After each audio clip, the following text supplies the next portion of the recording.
Ladies and gentlemen, boys and girls, children of all ages, welcome to the channel. It's your boy, World of Wrestling, here today to discuss about AEW Dynamite, March 27, 2024 review.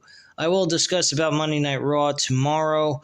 I just wanted to relax yesterday, so I do apologize, but I will give you guys a full-fledged review on Monday Night Raw tomorrow, guaranteed without a shadow of a doubt.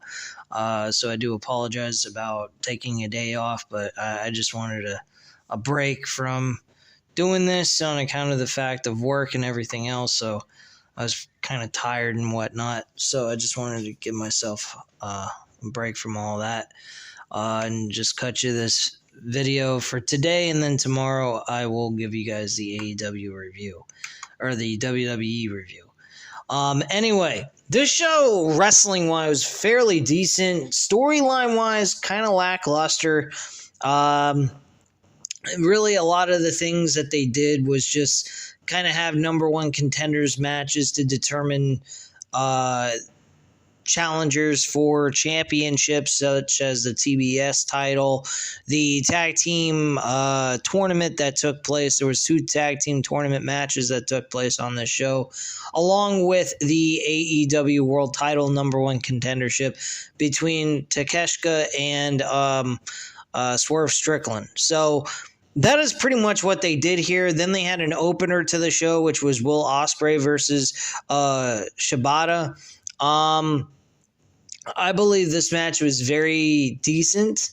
I wouldn't say this was one of the best matches of Will Ospreay's AEW run, but it was not by any means bad at all.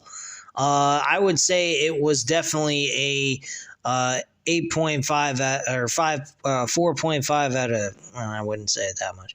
I would say 4 out of 5 stars. It was a very solid, good matchup. He's had some really good matches, though. Kyle Fletcher was one of them that was really superb.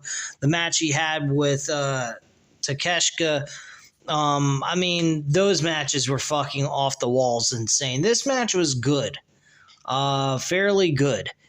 And I think Will Ospreay is looking good going up against Bryan Danielson. I don't know what's been going on Collision, so I can't really tell you what's going on there. I think maybe I need to start following that on the channel and start implementing that for Tuesday nights. Do a review of Raw on Tuesdays, and then watch Collision on Tuesday nights afterwards once I've done the review for Raw, and then give you guys a review either before Dynamite goes on the air or do the Collision review on a Thursday.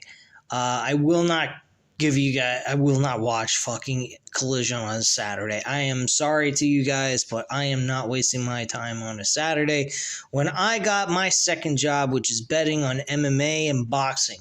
And that's where I spend my weekends, as well as doing things with my girlfriend and things of that sort. So that is just what I do on my Saturdays and Sundays. So I do apologize. I mean, I could implement Collision on Sunday nights. Go ahead, watch it, and then do the review Monday night before Raw goes on the air and do that. That's an option, possibly. So I'll figure it out. Try to fit things in here. But currently, right now, it's just Raw, SmackDown, and Dynamite that I'm going to cover on this program. Anyway, let's go ahead and go further into this. Will Ospreay did win this match. Very entertaining match. Shibata did a good job in here with Will Ospreay. I have no complaints whatsoever. And it was definitely well worth being an opener. They did a magnificent job, though, trying to go ahead and pump the crowd up for the rest of the show. There was a video package after the match was over of a look at Bryan Danielson's career, which was a very nice video package and what is going to be deemed his final year as a full-time wrestler. Then earlier in in the night. They actually had Renee talk to the Young Bucks ahead of their tag team tournament match, with the EVPs running her down before addressing their goals for this year. They retired Sting, which is a bone-faced lie. They did not retire Sting. He had a retirement match, and they did not beat him, so they didn't really retire him. Resurrected the Elite by bringing back Okada and looked to regain the AEW Tag Team titles by winning the tournament. That I would buy into. I think that would be very cool if they won the tag team titles with what they've been doing with Okada. I think that would get things going for the Elite, this new Elite that they formed, and go from there. They promise lightning never strikes the same place twice, and that they will defeat Private Party tonight. So that was pretty much was stated in that interview. We cut back to the parking lot where the new AEW Continental Champion Okada has just arrived in his new Ferrari. Very nice car, by the way, worth probably more than most homes. Seemingly ignoring whatever call time is set for the talent.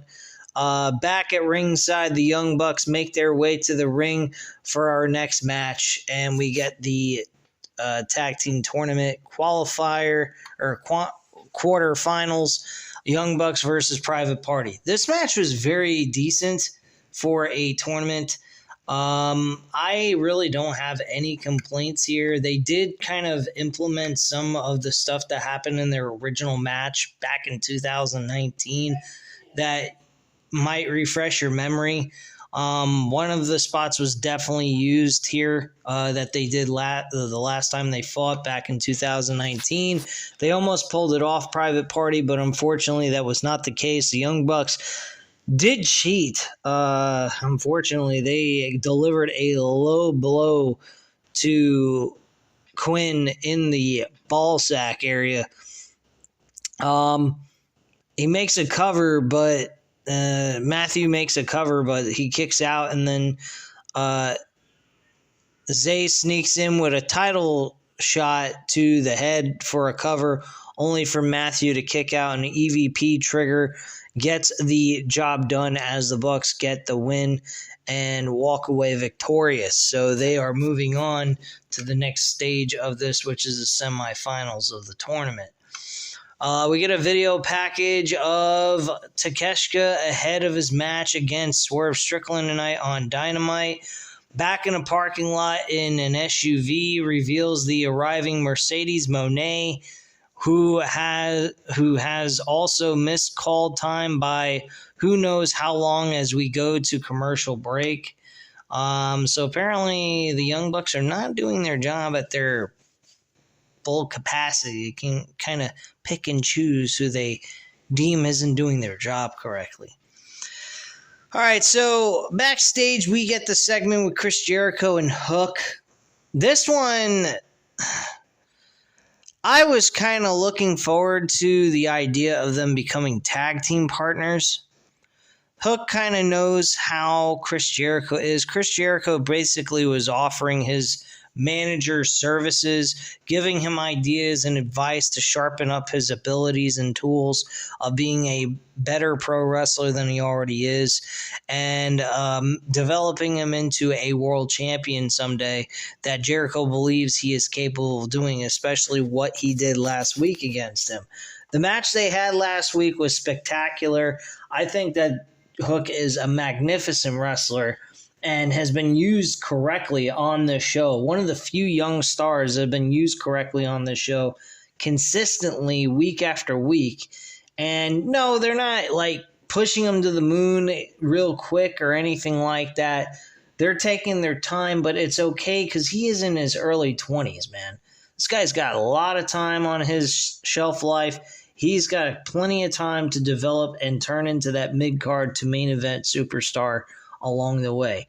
I think by the end of this year, he will be a mid-card champion. He will no longer be carrying an FTW championship belt on his shoulder. He will be carrying a legitimate title. I think Hook should be the guy to dethrone Adam Copeland for the TNT title.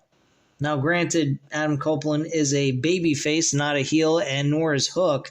I mean, Hook could turn into a heel with Chris Jericho kind of whispering in his ear, giving him ideas, and kind of turning him into the ultimate prick, which is a possibility. They could go that route. Instead of playing two baby faces, they could have Jericho being an influence to being a mean son of a bitch who is just a complete a-hole. So they could go that route, or they could just keep them as is and just build Hook up into this bigger star than he already is. Well, he's not really that big of a star yet, but he is a decent superstar who is on the rise, has the capabilities of becoming a new face of this company. And I really believe he has the skill set of doing so. He is definitely somebody that's going to be up with MJF, Darby Allin, and Swerve Strickland. Samoa Joe is doing a magnificent job as that world champion at this point for the time being until Swerve Strickland loses, until Swerve Strickland beats him for the title. Now, granted, he is getting a title shot against Samoa Joe at Dynasty, so we have to wait and see what happens there. But overall, I think this is an okay move. It's not as exciting as I thought it would be, them being tag team partners. I think that would be a route they could still go on, despite they didn't come outright saying that they would be tag team partners. And then leading into becoming tag team champions, which Chris Jericho has not won yet. He's not won the tag team titles. Hook has yet to win a championship on this program whatsoever, outside of an FTW title, which is not considered a legitimate championship on their show. So them teaming together, becoming tag team champions, I think is the right direction to go with for right now. And then moving Hook into a mid-card championship run at some point next year. That is kind of where I would go with this. I mean, they could get TNT Championship gold around Hook, or they could have Hook go after the Continental Championship is another option, beating Okada. I mean, that's a huge name for Hook to actually defeat. Do that at the end of the year. I mean, that would be an awesome move, I think. You know, that would be a very smart idea as well. Hook and him probably could have a great matchup, legitimate main event title quality match between those two. So I wouldn't put that past them to do that. But that's just my viewpoint on that. Let me know what you guys think in the comments down below about Hook and where the direction of Hook you think should go at this point, and let me know. But I'm really excited about Hook. I think Hook has a promising future here in AEW, and I think he is going to make a huge impact in the AEW promotion. Also, Darby Allin, speaking of him, he also is going ahead and was with Tony Hawk about building a skate park for kids who are into skateboarding. He is injured with a major ankle injury, I believe, so he will not be climbing Mount Everest this year. Thank God. That poor son of a gun, he does that, he may end up dead. Who knows? Or he may be smart enough to say, hey, this is not worth it, and come down from Mount Everest and not go all the way up because he might die. But anyway, let's continue. Back at ringside, Mercedes Moné makes her way to commentary for our next match. Out first is Willow Nightingale, followed by Anna Jay, Chris Statlander, and Sky Blue. This is a fatal four-way match to determine the number one contender for the TBS Women's Championship against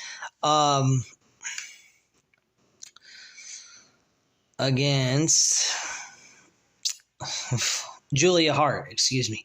Forgot her fucking name because we haven't seen her in such a long while. But yeah, Julia Hart is the person that will be challenged for her TBS Women's Championship. Willow Nightingale, of course, wins this matchup, obviously. She's got some beef with Julia Hart. Chris Statlander would have been the second option if she didn't win. So I'm didn't really pay much attention to this. I was paying a lot of attention to my bets stats on basketball. I actually won today. Thank God. I've been on an up and down fucking win and loss streak here. One minute I'm winning, the next minute I lose. It's like 50-50 here. You can't have that going on in betting. You go nowhere with that. But anyway, moving past betting, this it was okay for what it was. I mean, nothing really special happened here. I'm not really intrigued by the women's wrestling in AEW. I mean, I love Toni Storm. I love what Deonna Purrazzo had to offer. They had a good match at the pay-per-view itself this past month at Revolution. I think they did a great job with that. But this, beyond that, there's really nothing that intrigues me about the whole women's division. Mercedes Moné has done nothing. She has been doing a lot of commentary. People are excited to see her, but we need to see her involved in something. Apparently, they're looking like they're not going to throw her right into the World Championship picture, which is fine. I mean, have her do a run with the TBS Women's Championship and go from there. But, I mean, can we get her to have a match? Are we going to make an announcement for her to wrestle at Dynasty or something?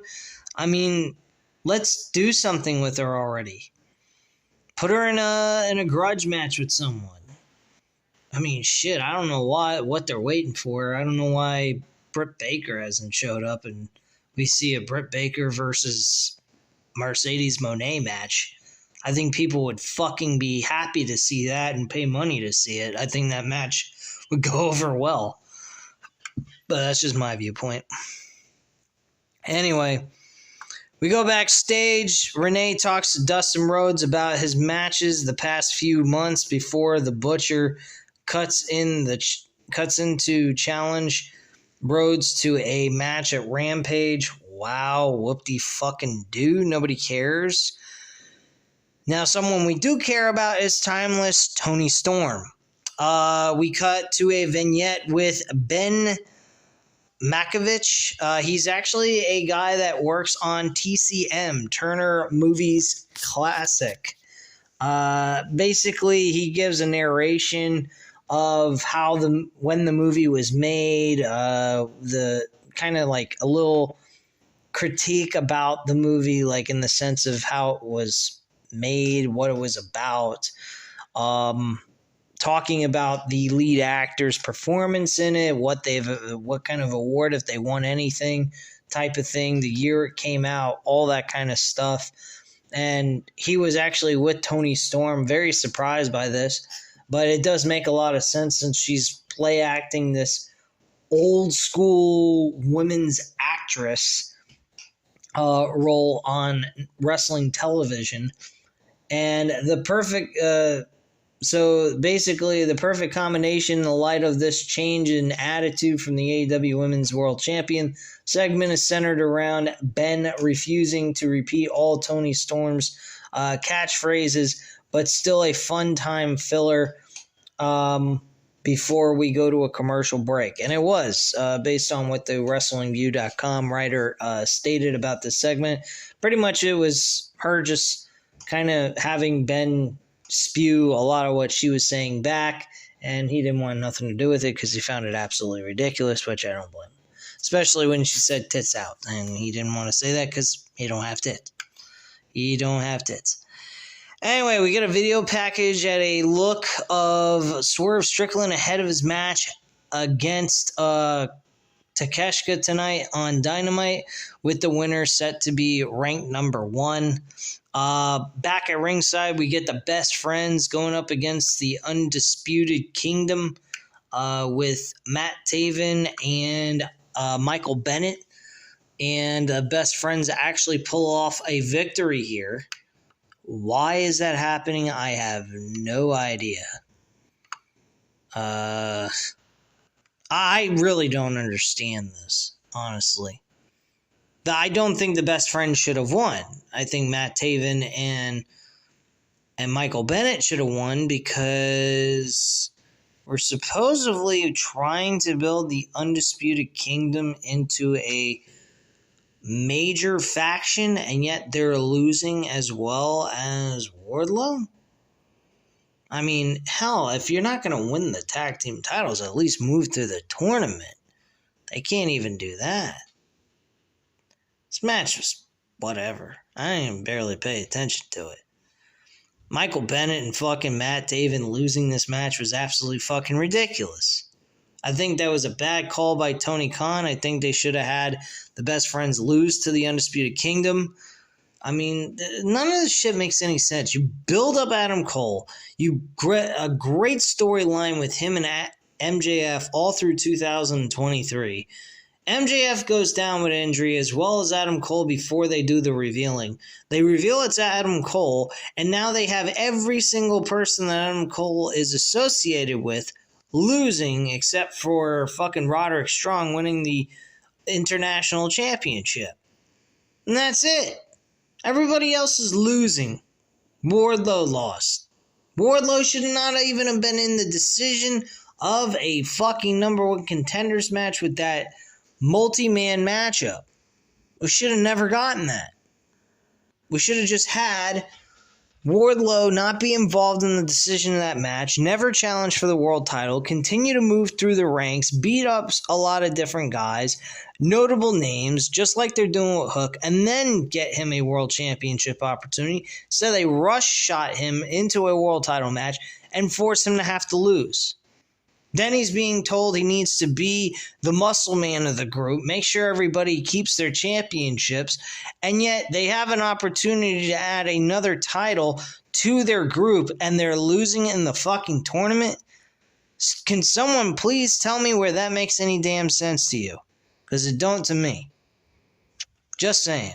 I mean, shit, at least get them to the finals. If anything else, get them to the finals. They can't even do that. They make them lose in the quarterfinals. The beginning stage of the fucking tournament. Give me a break, man. That's a freaking joke. Anyway, let's move on. So Best Friends look to celebrate by trying to give the people what they want again, but the Young Bucks don't want any of that, heading to the stage to stare their fellow semifinalists down ahead of their match set for next week. Great. Who gives a fuck? Backstage, Renee talks to Kyle O'Reilly about getting a big win in his return to AEW. Kyle addresses the deep roster in the company and continues to insist that he will go it alone to prove where he belongs. Bro, I don't blame you because your friends are losers right now. There ain't no need for you to be part of their group. You're looking better than they are. At least you got wins on your belt. They ain't got shit.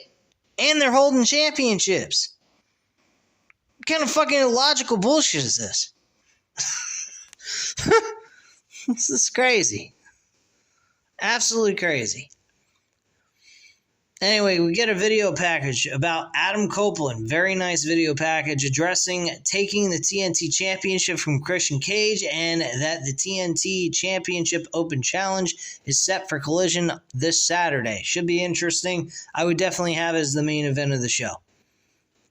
Because that is a star right there. Use him to your advantage at least. After a rundown of what's to come this week and the card so far for Dynasty, we head back to ringside for the main event. We get Swerve Strickland and Takeshita in the main event to crown the number one contender for the world title at Dynasty. And of course, Swerve Strickland wins.